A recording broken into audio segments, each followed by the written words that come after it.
and the branches are growing out radially, similar to what has been observed in Chernobyl.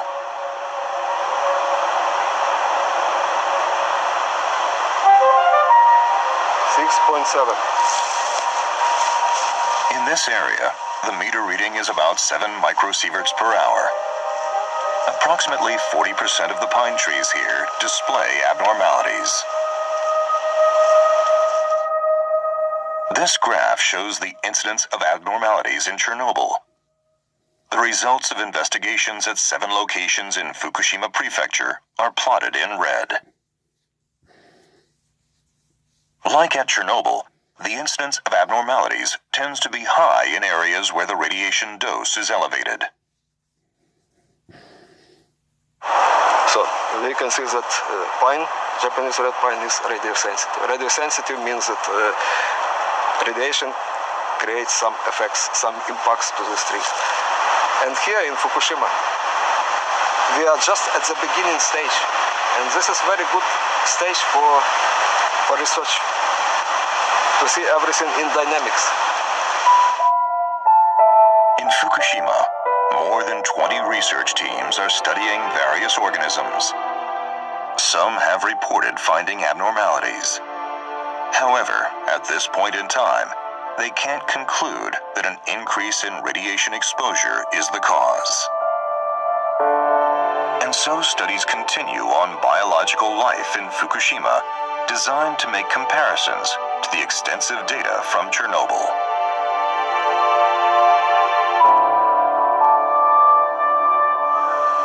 One animal living in the contaminated zone in Fukushima is attracting worldwide attention.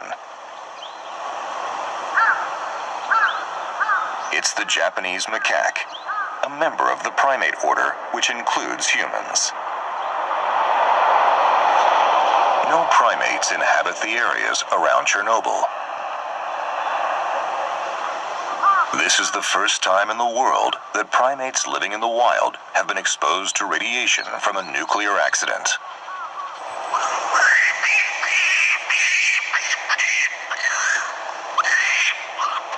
These macaque monkeys live around mountain towns.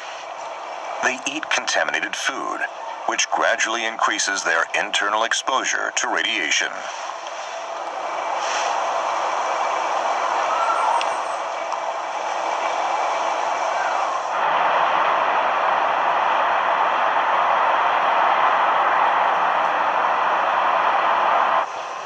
Manabu Fukumoto studies the impact of radiation in monkeys.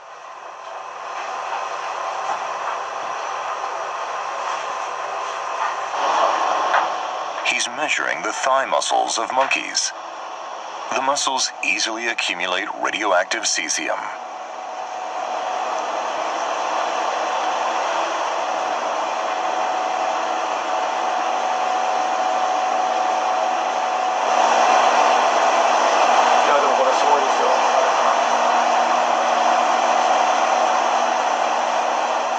Measurements show 13,000 becquerels per kilogram.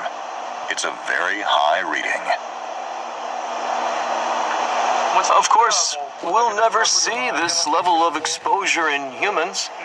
What we really want to know is if there are any changes when a primate monkey receives this kind of exposure.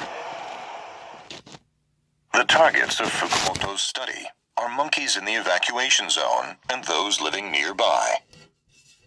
The specimens have been collected from monkeys put down because of the damage they caused to humans. The research on the monkeys began in 2013.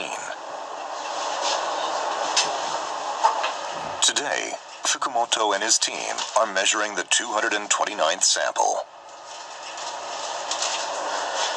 They are doing detailed analyses of more than 20 kinds of organs and tissues, including the thyroid.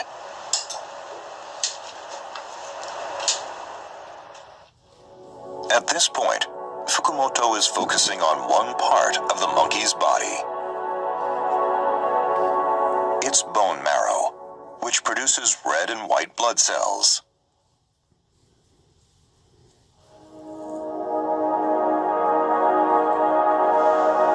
This is the bone marrow from from a macaque captured in January 2014.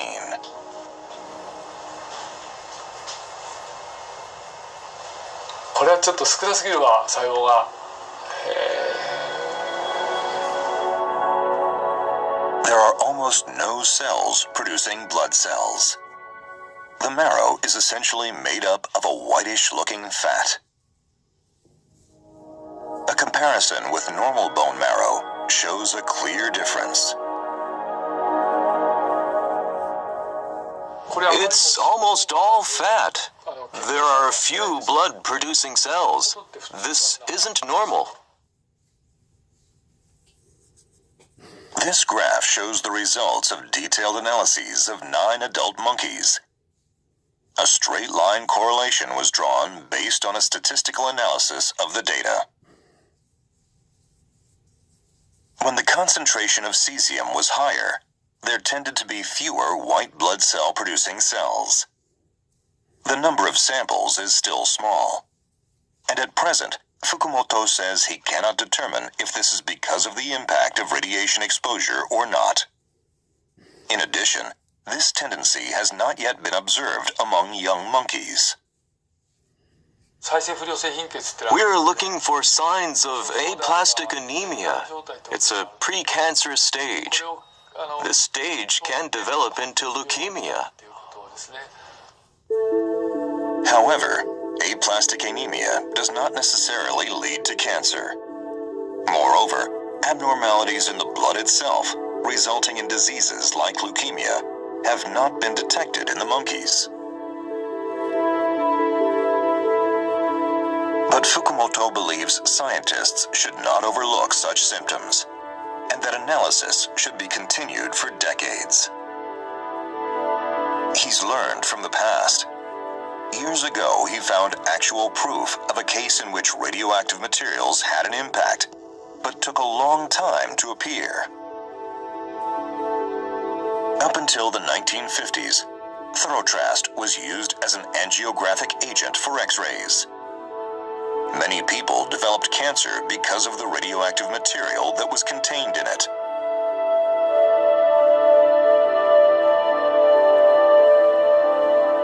But the onset of the disease didn't occur until more than 20 years after the administration of Thorotrast. In the case of the monkeys, it is possible there will be a long incubation period until the consequences of the radiation exposure surface.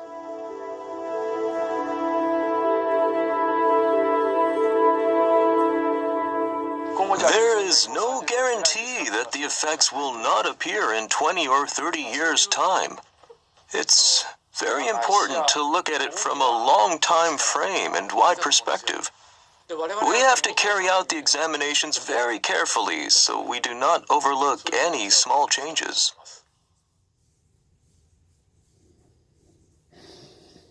Japan's nuclear disaster has created a vast expanse without humans.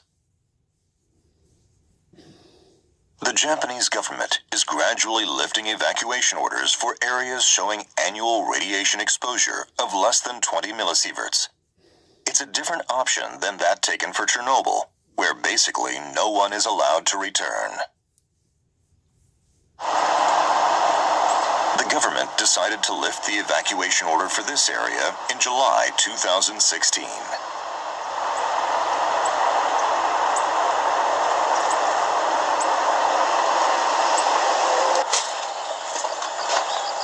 Koichi Nemoto is preparing to return to his home. He's been urged to take specific measures to protect himself from wild animals.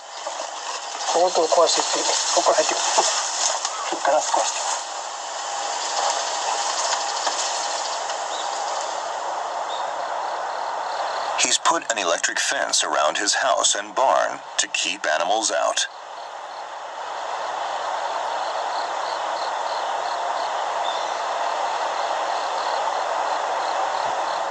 Wild boars don't run away at all. They look at me like I'm a visitor. It's like they're the owners and I'm the guest. Wild animals that normally live in nature have taken over our world. I wonder if we are the ones now living in a cage. In the end, that's what's happened, right? Nemoto has taken on the job of cutting down weeds that have taken over large rice fields, hoping to slow down the land falling to waste.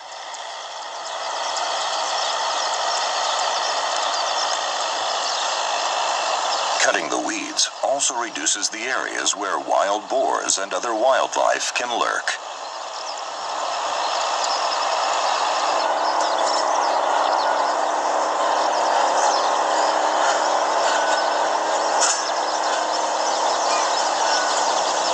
Nemoto and others are just starting out on the long and hard road toward taking back their town from the animals.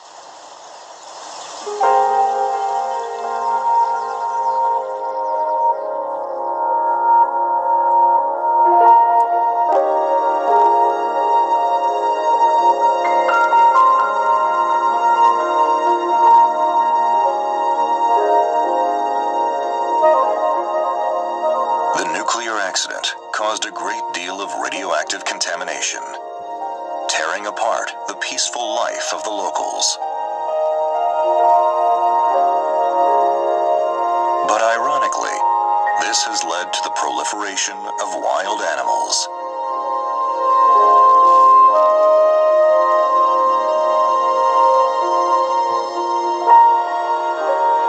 Years on, and the radioactive forests are still gripped by this absurd paradox.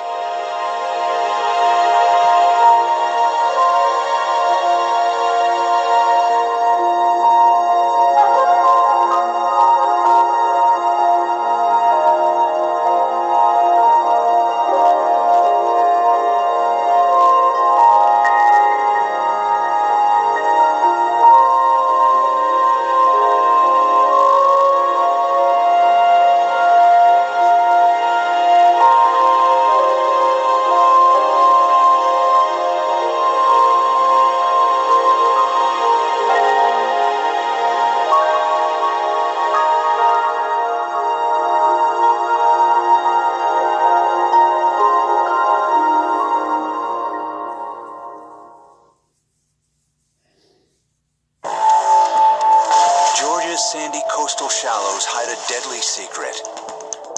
A hydrogen bomb dumped by an American bomber half a century ago. The weapon lost in 1958 at Tybee Island, Georgia was fully nuclear capable, and we were never able to find it. Pentagon officials insist that the missing H-bomb poses no threat. We still believe that the best course of action is just to let this device sit wherever it is, because it's not harming anybody, anything. But with the threat of nuclear terrorism after 9/11, some aren't so sure. To find the missing weapon of mass destruction lurking at the bottom just miles from shore, investigators turn to science for answers, scouring the depths, determined to recover America's lost H-bomb before it's too late.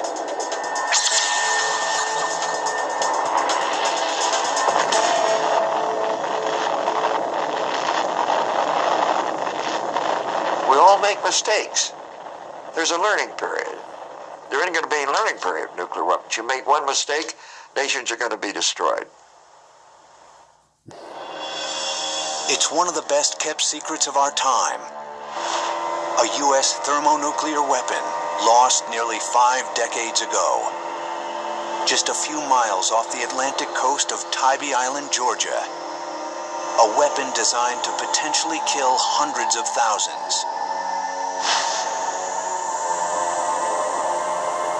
But the U.S. government has never been able to find it. After the horror of 9/11, finding it became one American's personal obsession, Georgia native Colonel Derek Duke. So he financed his own small team to locate the weapon. A bomb that's as long and heavy as a small truck.